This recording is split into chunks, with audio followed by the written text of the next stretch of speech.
I zaista je mnogo i privrednika i političara odavde govorilo da će otići u Ameriku. Zvanično zapravo samo naš ambasador, gospodin Đerđ u Vašingtonu, će biti na samoj inauguraciji kao i svi drugi ambasadori. Od predsjednika svih zemalja pozvani su samo predsjednik Meksika i predsjednik Kanade. Što se tiče ostalih političara, oni će tu biti na pratećim nekim događajima, naravno i ostalih biznismena, a jedan od prvih likova ovdje iz naše zemlje koji je odlučio da ode i pruži podršku velikom prijatelju srpskog naroda, kako je rekao, bio je gospodin Dragan Marković Palma. Naravno, sad je malo teško čuti se sa njim, sigurno je čovjek u obavezama, a na kraju krajeva u ovom trenutku je u Americi koliko? 2:39 da noću, tako da ne bi bilo pristojno da ga tad, odnosno uživo zovemo.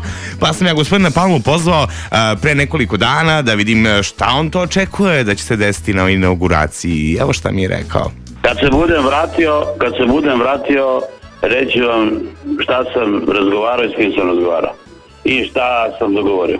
Eto, ne sumnjamo da će gospodin Palma sigurno nešto i dogovoriti. Mi naravno pratimo situaciju. Šta znaš, možda gospodin Donald Trump dobije i voštanu figuru u Jagodini, možda dođe ovde, možda gostuje na Radio 3. Mislim, već je bilo slučajeva da je davao intervju u našim medijima.